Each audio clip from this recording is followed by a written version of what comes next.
Why Utah Mormons and never be Smith Mormons? Simple answer: Utah Mormons are not part of the Smith-Mormon interrelated families. And I break in here. Likewise, Smith Mormons will never be part of the Brighamite Mountain Meadow Massacre, John D. Lee, Mo Udall, Mitt Romney, Parley Pratt Mormons either.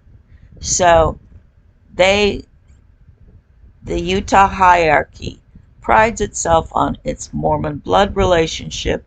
So I'm just talking about the early Smith Mormon blood relationships that have nothing to do with the Brighamite ExMo Blood Atonement polygamy cult.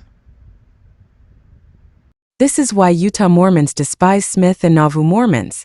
Most Smiths who were murdered by the Brighamite, and their children kidnapped and taken to Utah Allah orphan trains. Brighamite are part of the Khan bloodlines who kill productive communities, adopt their identities and migrate to destroy the next communities. The Khans have been doing this for thousands of years. See the high percentage of Rh-negative blood type in Utah Mormons. Smith Mormons are blood type 0 positive, as is all indigenous Americans, North Africans, Judah, Israel, and the Caucasus. Europe and Russia are A and B blood type. Dear Utah Mormons who do not identify with Brigham Young, I am not talking to you. Also, this explains Utah Mormons' intense love of war, conquest, blood atonement, revenge, and polygamy, a thin pretext for female and child slavery. They continue to lie about Smith and the Smith family. The Smith family despised Brigham Young. They believed Brigham Young murdered Joseph Smith. Smith wanted nothing to do with Utah Quorum of the 12 Traders. Utah religions has nothing in common with Smithson Church, so they are not entitled to smear his name. Suspicious, these ExMors almost never smear Brigham Young, who is their real prophets. Those silly Mormons who followed Brigham Young are ridiculous. If your family were still alive after the Nauvoo War, your family very likely were the perpetrators. If so, this explains the hatred by these whose intergenerational sin may still haunt them. Just a thought. These ExMos are not Joseph Smith Mormons. These exams are Brigham Young Mormons, which explains their continued smears of Joseph Smith, who never touched the unhallowed ground of Utah. These ExMos have never been Joseph Smith Mormons. Real Joseph Smith Mormons were interrelated families who migrated to the U.S. in 1649 when Charles I, an interracial king of England, was beheaded by Calvinist white Cromwell. Mormons were interracial, hence called Moors, based on skin color of being dark. If your family migrated during the 19th century, you are not part of the bloodline Mormon families who also were mariner families of the Levant Company who traded with the Middle East during Queen Elizabeth I. Mormons traded with the Middle East and also the Americas. See a bloodline map of O-positive blood from America to North Africa, ancient Israel, and the Caucasus. All O-positive. Russia and Europe are A and B positive and are not related to the merchant Moorish traders who were all the early Mormon families. Utah Mormons are not part of these bloodline families and never will be.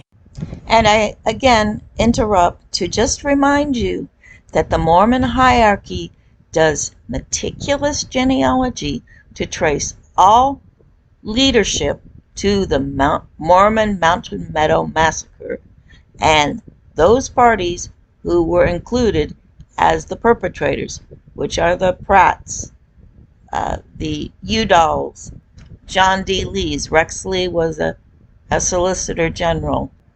The notorious Hamblins and their relationship to the David Levitts, who are under investigation in Utah County.